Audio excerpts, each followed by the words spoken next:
सदन में बोले केंद्रीय गृह मंत्री अमित शाह। ऑपरेशन सिंदूर और महादेव पर दी जानकारी, कहा पीएम मोदी के निर्देश पर चलाया अभियान। समाज सुधारक ईश्वर चंद्र विद्यासागर की पुण्यतिथि, सीएम रेखा गुप्ता ने दी श्रद्धांजलि, कहा उनकी दूरदर्शिता ने भारत को दी नई दिशा। सीएम रेखा गुप्ता ने दी नागपंचमी की बधाई, कहा यह पर्व समृद्धि सौभाग्य का करे संचार, प्रकृति के साथ मानव के गहरे जुड़ाव का है प्रतीक। नमस्कार, मैं हूं आपके साथ गौरव राजेंद्र। बुलेटिन की शुरुआत करते हैं। दिल्ली की मुख्यमंत्री रेखा गुप्ता ने ट्वीट किया। उन्होंने लिखा कि महान समाज सुधारक, शिक्षाविद और चिंतक ईश्वर चंद्र विद्यासागर जी की पुण्यतिथि पर उन्हें विनम्र श्रद्धांजलि। उनकी दूरदर्शिता, शिक्षा के प्रति समर्पण और सामाजिक सुधारों ने भारत को एक नई दिशा दी। विद्यासागर जी ने महिला शिक्षा को बढ़ावा देने और समाज में व्याप्त अंधविश्वास के खिलाफ सशक्त आवाज उठाई। उनका जीवन एक प्रेरणा है जो हमें यह सिखाता है कि परिवर्तन शिक्षा और सामाजिक जागरूकता से ही संभव है। उनके विचार आज भी हम सभी को बेहतर समाज निर्माण हेतु प्रेरित करते हैं।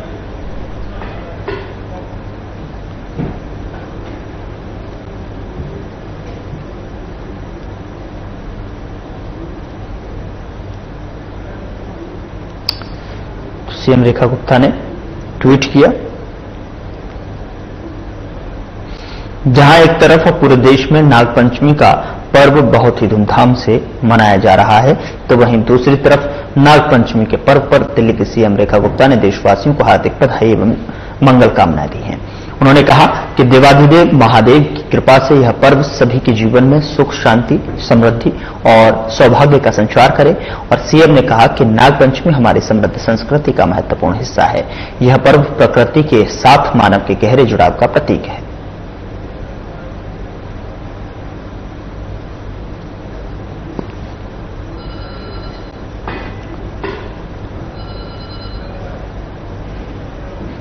आज दिल्ली सचिवालय में पूर्व केंद्रीय मंत्री और मंडला से सांसद श्री फग्गन सिंह कुलस्ते ने मुख्यमंत्री रेखा गुप्ता से शिष्टाचार भेंट की।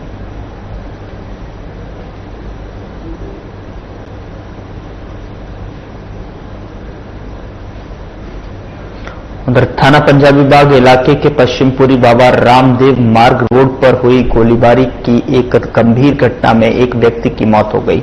मृतक की उम्र 45 वर्ष बताई जा रही है। मृतक और आरोपी के बीच बिहार के मधुबनी जिले की एक प्रॉपर्टी के बंटवारे को लेकर लंबे समय से विवाद चल रहा था। बताया जा रहा है कि मृतक इस मुद्दे पर जो बातचीत के लिए मधुबनी से दिल्ली आया था, विवाद इतना बढ़ गया कि गोलीबारी की नौबत आ गई, जिसमें उसकी जान चली गई। फिलहाल दिल्ली पुलिस मौके पर पहुंचकर मामले की जांच कर रही है। इस वारदात के बाद पूरे इलाके में सनसनी मच गई है।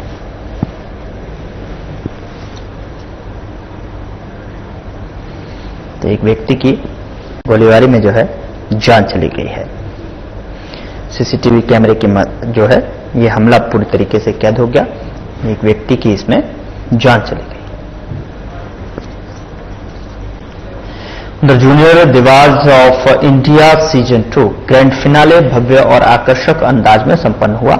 A2B प्रोडक्शंस और HDS फिल्म्स के संयुक्त तत्वाधान में आयोजित इस आयोजन में देश भर से चयनित प्रतिभाशाली बच्चों ने हिस्सा लिया और कार्यक्रम में बच्चों ने रैंप वॉक, डांस, सिंगिंग और टैलेंट शो के जरिए अपनी प्रतिभा का प्रभावशाली प्रदर्शन किया। आयोजकों ने बताया कि ये मंच बच्चों के आत्मविश्वास को बढ़ाने और उनके छिपे हुए टैलेंट को निखारने का एक प्रभावी प्लेटफॉर्म है। आयोजन के समापन पर सभी प्रतिभागियों को प्रमाण पत्र और गिफ्ट हैम्पर्स दे सम्मानित किया गया और इवेंट को सफल बनाने में माई लिटिल टेल्स और एक स्तर स्पॉटहेड और मिस मैस के लिए सहयोगी ब्रांड्स की अहम भूमिका रही, जिन्होंने आयोजन में 4 चांद लगा दिए। We are very excited. Event हमारा बहुत सक्सेसफुल गया है, बच्चों ने बहुत अच्छा परफॉर्म किया है। We are very happy, we are very excited और आगे भी उनके पेरेंट्स जुड़े रहें बस यही उम्मीद है। और हम बहुत खुश है कि हमारे बच्चों ने जैसा हम चाहा था वैसे परफॉर्म किया, बहुत से परफॉर्म किया। सारे बच्चों ने विनर्स तो देखिए, ये होता है कि हमारे लिए सारे बच्चे बराबर हैं। एंड इट्स टू टफ, बहुत ही टफ कॉम्पिटिशन था और आज का मजा आया। हमारी जूरीज को भी बहुत डिफिकल्ट हुई है। My name is Radha Pandey and hello everyone, and today I participated in Junior Divas Season 2 and I became the winner for that. Thank you so much, all of you. And खड़ा हुआ था और नहीं आ पाया और यहाँ पे मैंने एक डाला डाल देखा था और जब यहाँ पे केंद्रीय गृह मंत्री अमित शाह ने संसद में ऑपरेशन सिंदूर और ऑपरेशन महादेव पर जानकारी देते हुए कहा कि पहलगांव में पाकिस्तानी आतंकवादियों को निर्दोष तीर्थयात्रियों की निर्मम हत्या के जवाब में प्रधानमंत्री के निर्देश पर ऑपरेशन सिंदूर चलाया गया। गृह मंत्री अमित शाह ने सदन में और क्या कुछ कहा, आपको सुनाते हैं। मैं आज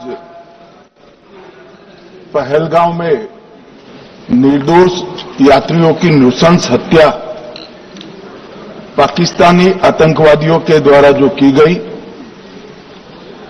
और उसके जवाब में देश के प्रधानमंत्री जी ने दृढ़ इच्छा शक्ति का परिचय कराते हुए ऑपरेशन सिंदूर की सेना को परमिशन दी और हमारे वीर जवानों ने सटीकता बहादुरी के साथ पाक स्थित आतंकवादी अड्डों को चूर चूर करने का काम किया। वो घटना पर जो बहस हो रही है इसमें हिस्सा लेने के लिए मैं खड़ा हुआ। माननीय अध्यक्ष जी, सबसे पहले पहलगांव में जो नृशंस हत्या की गई निर्दोष नागरिकों की, धर्म पूछकर उनको मारा गया, इनके परिवार के सामने मारा गया और बड़ी बर्बरता के साथ ये हत्याएं की गई, इसकी मैं घोर निंदा करता हूं और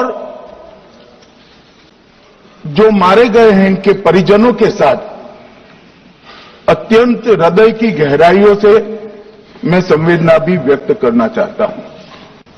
ऑपरेशन सिंदूर के जवाब में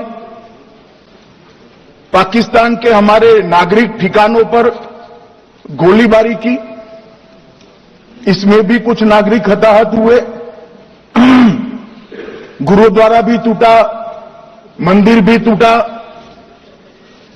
जो भी नागरिक उसमें घायल हुए हैं और जो हताहत हुए हैं वो सभी के प्रति मैं पूरे सदन की ओर से गहरी संवेदना व्यक्त करना, आपके माध्यम से सदन को और सदन के माध्यम से पूरे देश को ऑपरेशन महादेव जो कल एक हुआ है इसकी जानकारी देना चाहता हूं।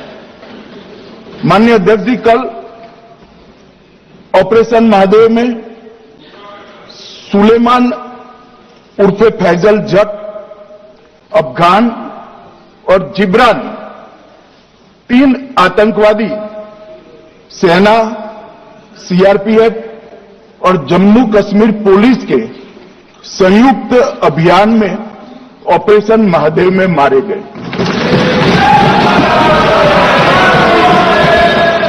और माननीय अध्यक्ष जी, ये जो सुलेमान है ए श्रेणी का लश्कर तोयबा का कमांडर था पहलगांव हमले में और गगनगिर आतंकी हमले में वो लिप्त था। इसके ढेर सारे सबूत हमारी एजेंसियों के पास है। अफगान ए श्रेणी का लश्कर तैयबा का आतंकवादी था और जिब्रान भी ए ग्रेड आतंकवादी था। और माननीय अध्यक्ष जी, मैं सदन को और सदन के माध्यम से पूरे देश को बताना चाहता हूं, जिन्होंने बैसरन घाटी में हमारे प्रवासियों को, नागरिकों को मारा था, ये तीनों आतंकवादी ये थे और तीनों मारे गए। मैं इस ऑपरेशन महादेव के बारे में थोड़ा डिटेल में बताना चाहूंगा। ऑपरेशन महादेव की शुरुआत 22 मई 2025 को, एक प्रकार से तो जिस दिन हत्या हुई थी उसी दिन रात को 22 मई 2025 को हुई। जिस दिन हत्या हुई थी उसी दिन रात को एक सुरक्षा मीटिंग की गई थी जम्मू कश्मीर में। ये पूछ रहे थे, कोई गए नहीं, सिर्फ राहुल गांधी गए। अब आपकी आंख कौन से चश्मे से देख रही है मुझे मालूम नहीं माननीय अध्यक्ष जी। 1 बजे हमला हुआ, मैं 5:30 बजे श्रीनगर में उतर चुका था। माननीय अध्यक्ष जी, अरे सुनो सुनो, मैं बताता हूँ 22 में, सुनो ना प्लीज। धैर्य रखकर सुनो, हमने आपको नहीं टोका है, सुनना पड़ेगा भाई, ऐसे नहीं चलेगा। माननीय अध्यक्ष जी, नहीं, पर बैठे बैठे मत बोलिए आप भी। माननीय अध्यक्ष जी,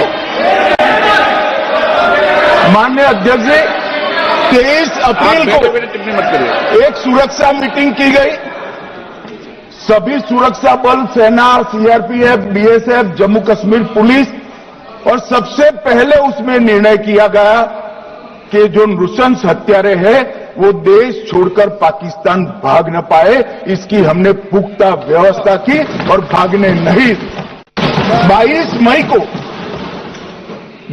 मई को आईबी के पास एक ह्यूमन इंटेल आई और एक क्षेत्र के अंदर, दाची गांव क्षेत्र के अंदर आतंकवादियों की उपस्थिति की सूचना मिली। आईबी और सेना द्वारा दाचीकांग क्षेत्र में अल्ट्रा सिग्नल कैप्चर करने के लिए जो इंस्ट्रूमेंट हमारी एजेंसियों ने बनाए हैं, इसके द्वारा इस सूचना को पुख्ता करने के लिए मई से 22 जुलाई तक लगातार प्रयास किए गए। ठंड में ऊंचाइयों पर हमारे सेना के अधिकारी पैदल इनके सिग्नल प्राप्त करने के लिए घूमते रहे, आईबी के अफसर भी घूमते रहे, सीआरपीएफ भी घूमती रही, और मान्यवर 22 जुलाई को हमें सफलता मिली। सेंसर्स के माध्यम से आतंकवादी होने की पुष्टि मिल गई। तब 4 पैरा जो हमारी सेना का एक हिस्सा है, उसकी नेतृत्व में 4 पैरा के जवान, सीआरपीएफ के जवान और जम्मू कश्मीर पुलिस के जवान मान्यवर एक साथ ये आतंकवादियों को घेरने का काम किया। सेना, सीआरपीएफ, जम्मू कश्मीर पुलिस की मीटिंग भी की गई। जो 5 ह्यूमन एसेट से उनको भी वहां भेजा गया, और कुल मिलाकर कल जो ऑपरेशन हुआ, इसमें हमारे निर्दोष नागरिकों को मारने वाले तीनों आतंकी मौत के घाट उतार दिए। चलिए आपको सीधे ले चलते हैं लोकसभा की कार्यवाही में, जहां पर प्रधानमंत्री नरेंद्र मोदी जो है लोकसभा में ऑपरेशन सिंदूर को लेकर क्या कुछ कह रहे हैं, आपको सुनाते हैं।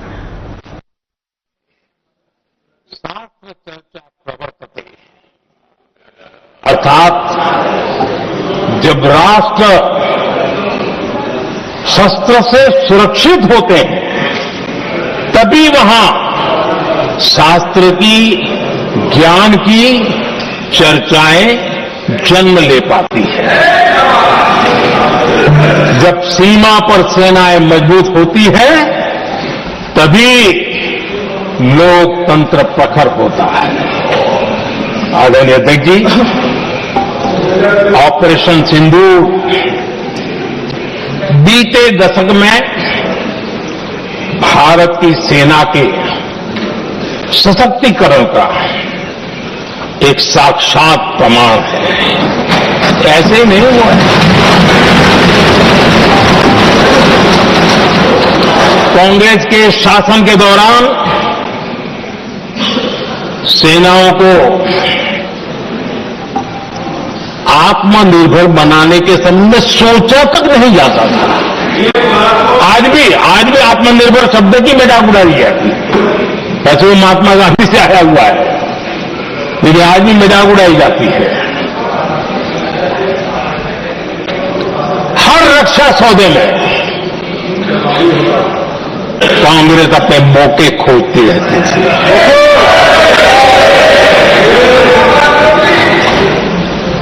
छोटे छोटे हथियारों को लिए विदेशों पर निर्भरता, ये इनका कार्यकाल रहा है। Bullet proof jacket, night vision camera तक नहीं होते थे।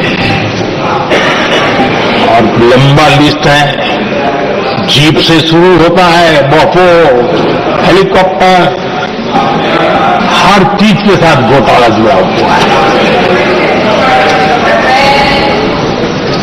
आदरणीय अध्यक्ष जी, हमारी सेनाओं को आधुनिक हथियारों के लिए दशकों तक इंतजार करना पड़ा। आजादी के पहले, और इतिहास गवाह एक जमाना था जब डिफेंस मैन्युफैक्चरिंग में भारत का आवाज सुनाई देती थी। जिस समय तलवारों से लड़ा जाता था ना, तब भी तलवारें भारत की श्रेष्ठ मानी जाती थी। हम डिफेंस के इक्विपमेंट में आगे थे, लेकिन आजादी के बाद जो एक मजबूत डिफेंस इक्विपमेंट मैन्युफैक्चरिंग का हमारा दायरा था, जो हमारा पूरा इकोसिस्टम था, उसको सोच समझ करके तबाह कर दिया गया, उसको दुर्बल किया गया।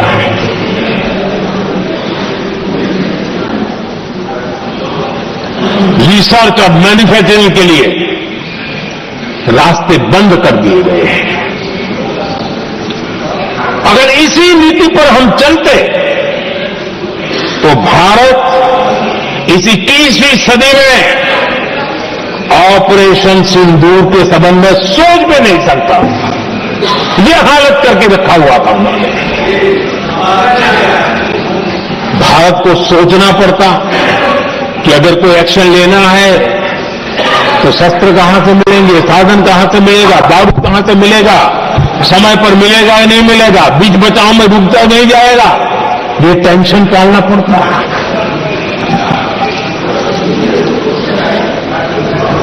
आदरणीय अध्यक्ष जी, बीते एक दशक में मेक इन इंडिया हथियार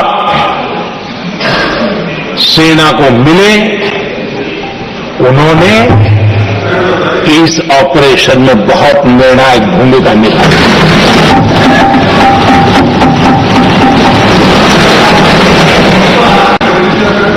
आदरणीय अध्यक्ष जी, एक दशक पहले भारत के लोगों ने संकल्प लिया, हमारा देश सशक्त, आत्मनिर्भर और आधुनिक राष्ट्र बने। रक्षा, सुरक्षा, हर क्षेत्र में बदलाव के लिए एक के बाद एक ठोस कदम उठाए गए, सीरीज ऑफ रिफॉर्म्स किए गए, और देश में सेना में जो रिफॉर्म्स हुए हैं, जो आजादी के बाद पहली बार हुए। चीफ ऑफ डिफेंस स्टाफ की नियुक्ति, ये विचार तो नया नहीं था, दुनिया में प्रयोग भी चलते हैं, भारत में निर्णय नहीं होते थे। हमने, ये बहुत बड़ा रिफॉर्म था, हमने किया, और बहुत ही मैं हमारी तीनों सेनाओं का अभिनंदन करता हूं। इस व्यवस्था को उन्होंने दिल से सहयोग किया है, दिल से स्वीकार किया है। सबसे बड़ी ताकत ज्वाइंटनेस और इंटीग्रेशन की। इस समय नेवी हो, एयरफोर्स हो, आर्मी हो, ये इंटीग्रेशन और ज्वाइंटनेस ने हमारी ताकत को अनेक गुना बढ़ा दिया, और उसका परिणाम भी हमें नजर में आया है, ये हमने करके दिखाया। सरकार की जो डिफेंस प्रोडक्शन की कंपनियां थी, उसमें हमने रिफॉर्म किए।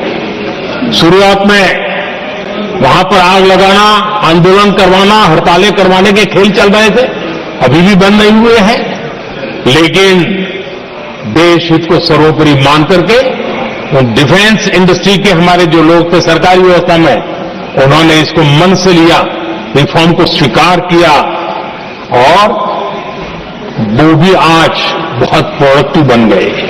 इतना ही नहीं, हमने प्राइवेट सेक्टर के लिए भी डिफेंस के दरवाजे खोल दिए हैं, और आज भारत का प्राइवेट सेक्टर आगे आ रहा है।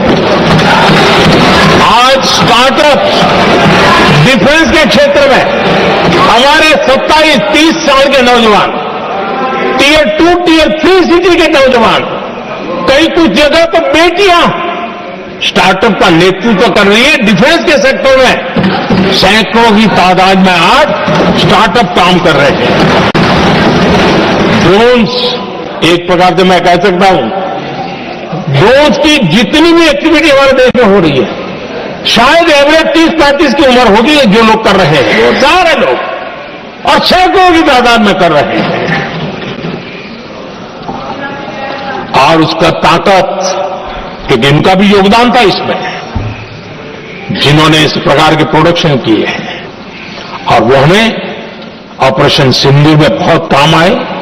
मैं उन सबके प्रयासों को बहुत साधुवाद करता हूं।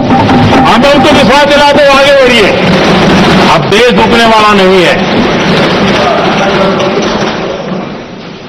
आदरणीय अध्यक्ष जी, डिफेंस सेक्टर में मेक इन इंडिया ये नारा नहीं था। हमने इसके लिए बजट पॉलिसी में जो परिवर्तन करना था, जो नए इनिशिएटिव लेने थे, वो नए इनिशिएटिव लिए।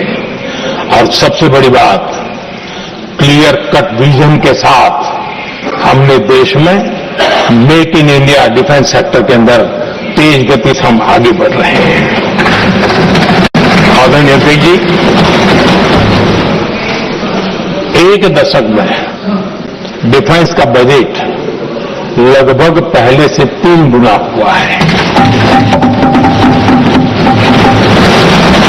डिफेंस प्रोडक्शन में करीब 250% वृद्धि हुई है, 250% वृद्धि हुई है। 11 वर्षों में डिफेंस एक्सपोर्ट 30 गुना से भी ज्यादा बढ़ा है, 30 गुना से ज्यादा। डिफेंस एक्सपोर्ट आज दुनिया के करीब 100 देशों तक हम पहुंचे। और आदरणीय अध्यक्ष जी, कुछ चीजें ऐसी होती हैं जो इतिहास में बहुत बड़ा प्रभाव छोड़ती है। ऑपरेशन सिंदूर ने डिफेंस का जो मार्केट है उसमें भारत का झंडा गाड़ दिया है। भारत के हथियारों की डिमांड आज बढ़ती चली जा रही है, मांग बढ़ रही है। ये भारत में उद्योगों को भी बल देगी, एमएसएमई को बल देगी, हमारे नौजवानों को रोजगार देगी, और हमारे नौजवान अपनी बनाई चीजों से दुनिया में अपनी ताकत का प्रदर्शन कर पाएंगे। ये आज दिख रहा है। मैं देख रहा हूं डिफेंस के क्षेत्र में जो आत्मनिर्भर भारत की दिशा में हम जो कदम उठा रहे हैं, मैं हैरान हूं। कुछ लोगों को आज भी तकलीफ हो रही है, जैसे उनका खजाना लूट गया। ये कौन सी मानसिकता है? देश को ऐसे लोगों को पहचानना होगा।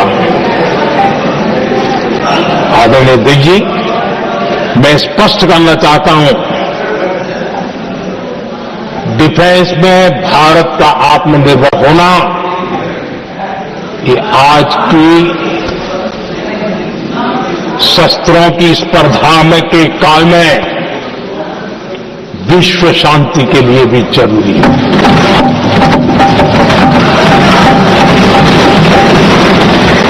मैं पहले भी कह चुका हूं, भारत युद्ध का नहीं, बुद्ध का देश है। हम समृद्धि, शांति चाहते हैं, लेकिन हम ये कभी न भूले कि समृद्धि का और शांति का रास्ता शक्ति से ही गुजरता है।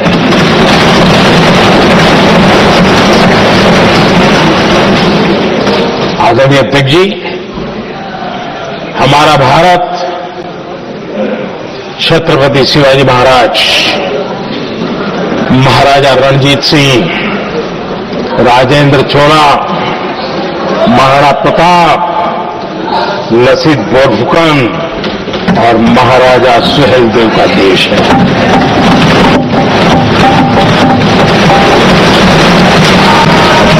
आदरणीय अध्यक्ष जी, हम विकास और शांति के लिए सामरिक सामर्थ्य पर भी फोकस करते हैं। आदरणीय अध्यक्ष जी, कांग्रेस के पास नेशनल सिक्योरिटी का विजन जो पहले था और आज तो सवाल ही नहीं उठता है।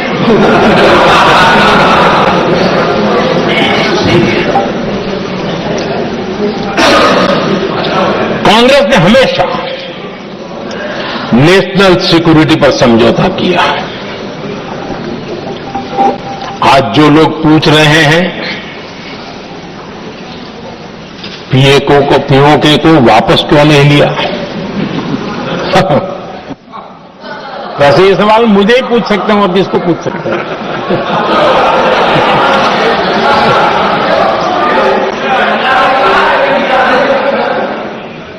लेकिन इसके पहले जवाब देना होगा पूछने वालों को। फिलहाल बुलेटिन में इतना ही। नमस्कार।